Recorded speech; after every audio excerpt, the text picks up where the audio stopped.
Barnstable this morning, just about 10 minutes past the top of the hour. Joining me on the phone, I think one of the busiest men over the past few days, our Director of Public Works, Dan Santos. Dan, good morning. How are you? Good morning. Doing very well. So, Dan, let's talk a little bit before we get to the kind of what's going on right now. Tell me a little bit about how the efforts have gone since the storm began on Monday afternoon. Okay, well, we have been out, basically, the department and our contractors 24/7 since Monday afternoon. Before the snow even started flying, we were pre-treating roads and then moved right into a snow removal effort during the blizzard. And since then, this was a pretty overwhelming and epic storm as far as the conditions of the amount of snowfall, the rate at which the snow fell, and the drifting and the wind-blown snow created very difficult conditions to keep up.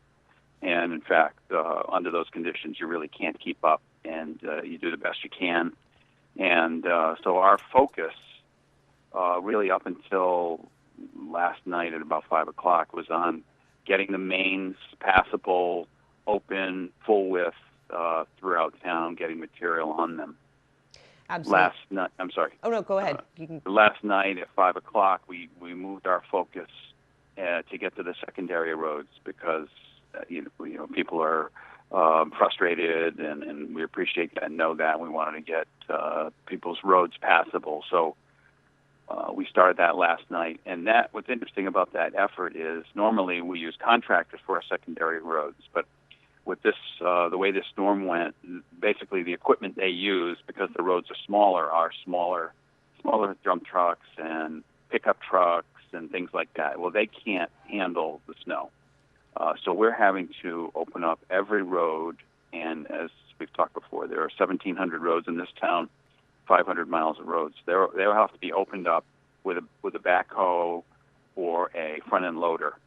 And then once they break through, and then we're able to use some of the larger plows that we have. We don't have as many backhoes as we have plows, so it takes some time to do that. So our focus today, after having done that all night, is to continue opening up those secondary roads. And my goal is that we'll have all of the secondary roads passable by 5 p.m. Tonight and open. Now, right now, probably 60% of our secondary roads, we go by maps, so we have 55 maps, and each map has a number of miles of road. And so when I say 60% of our maps are complete, and that got done overnight, and so we're working on the remainder today. Absolutely. And really, you mentioned the 500 miles of roads. Barnstable, correct me if I'm wrong, but we are kind of the fourth largest town in terms of road mileage in the state of Massachusetts. That is a lot of roadway to get cleared off. Oh, absolutely. Yes. And I think it is important, again, to kind of reiterate the fact that we had a lot of snow. I think anybody that lives in town who tried to open their door noticed that there were significant drifts all over the place. And certainly when you look at that on the roadway, and we heard reports of those smaller pickup trucks, the independent contractors getting stuck, you just can't have that. You need the heavier equipment to be able to clear out all that snow off the roads. Yeah. Well, for the first, I don't know. I mean, we were still in blizzard. The off Cape, they were saying the blizzard was over at 5 o'clock in the afternoon. We were in what was technically a blizzard till 10 o'clock at night, and our crews were getting stuck. Our biggest 10-wheel dump trucks were having trouble negotiating this. So basically, our effort was with backhoes and mostly front-end loaders, the heaviest equipment we have for the good early part of the storm. Absolutely. So Dan, talk to me a little bit about maybe some of the most challenging parts of this storm. Is it just the amount of snow and just the enduring duration of the blizzard? I think the most challenging was, again, heavy wind and rate of snowfall just created conditions that even the largest machines we have had trouble. And you think you were just plowing snow, but once you get snow on the ground and you get a wall of snow in front of you, even these big trucks, they can start slipping and they have trouble. And so we've had to we've had to bail out a lot of trucks. And the one thing we haven't talked about, which during the height of the storm and maybe 12 hours after, was a real problem, was abandoned and disabled vehicles. I myself, in the middle of the storm, and I'm sorry, I forget, the days blend together, and I'm forgetting what day that was. It may have been Tuesday. I was stuck for 4 hours. I could not. I was over by the airport on 28 with many, many other cars. Could not see literally the hand in front of my face. It was unbelievable, and there was just car after car in the same situation. And the only way I was able to get out was eventually we sent a front end loader down there to start picking away and getting access to vehicles so they could get out of the way. State police was there. In fact, there was a state police officer there with a shovel helping me. I mean, it was really kind of do whatever you can do. So we were able to do that. We worked closely with the police department. At certain times, they had access to tow wreckers and tow trucks, and they had vehicles move. But when it was really bad on some of the main roads, particularly the routes in and out of Cape Cod Hospital, which is really our priority to keep those open and passable, we were forced to have to actually move cars ourselves with the equipment. Now, we don't like to do that, and we try to do it as gently as possible, but sometimes you just got to get them out of the way so you can get the road open. Absolutely. So driving around, Dan, as you've been doing the past couple of days, where was the worst of the storm? What part of town kind of got the worst of it, or was it kind of evenly spread out all across our town? Yeah, I guess my assessment would be there's not any real worse place. I mean, there might be a road or a pocket here or there, but overall, town-wide, it's pretty much the same. As far as snow accumulation and the drifting that occurred. It typically gets bad around the Marston's Mills Airport and the airport in Hyannis.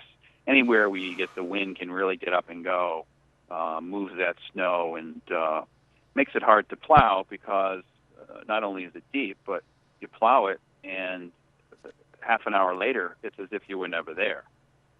So you go over and over these things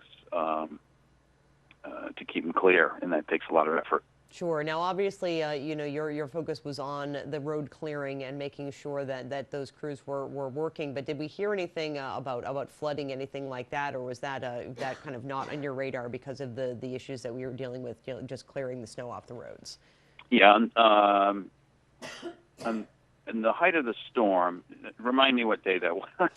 I think that was on Tuesday. Tuesday, yeah. Okay. So Tuesday morning, Tuesday early morning and Tuesday afternoon at the two high tide cycles on the north side in some of the low-lying areas like Rendezvous Lane, Millway, Commerce Road, the marsh, the wind and the tide's high pushed the marshes up, and they flooded roads 4 times in those areas that made them impassable.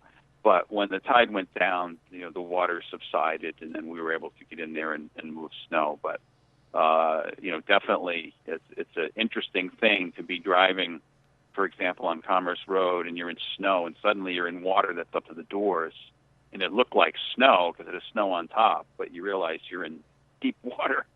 So that was, an interesting aspect to this, but fortunately no one got stuck in those waters and had to be rescued. That is a good thing. Well, Dan, certainly an epic storm and certainly a Herculean effort by you and the crews. And again, anything that you want to kind of remind residents that may be watching that might still have a little bit more snow on their roadway that Sure. they anticipate. Yeah, I mean, we're just so people know, our operations are 24/7. What we've done is, because this is such a long duration, my assistant Rob Steen and I, we've basically broken up our crew in half, and we work 12-hour shifts on and off, and we will continue to do that until we've cleared this out.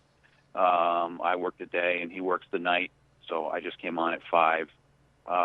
We got some other weather coming. Not sure how that's going to impact us, but hopefully it will be not too bad, and we'll be able to deal with it. But like I said early on, our goal is to have all the secondary roads at least with a cut in and out and passable, so that if people need to get out and get places, they're able to get to the mains and get to where they're going. So, we appreciate everyone's patience, and I think for the most part, people understand. But this is a very unusual thing. This is it's hard to have all the resources in place all the time to handle the worst case scenario. It's not really practical. So what happens is people have to be patient and realize that it's going to take a little longer to get them plowed out than it normally does in storms. But our crew has been fantastic. Everyone showed up. Everyone has a good attitude, and we'll get through it. Great. Well, Dan, I thank you so much for joining us today, and thank you for your continued hard work. And we will talk with you again sometime soon. Have a great day. Okay. Thanks a lot. Bye. Thanks a lot. Bye-bye. Dan Santos is our Director of Public Works, joining us here on Barnstable this morning. Again, kudos to those DPW guys who have really been out working hard over the past few days to make sure our roads are passable. Chief of Police Paul McDonald is next.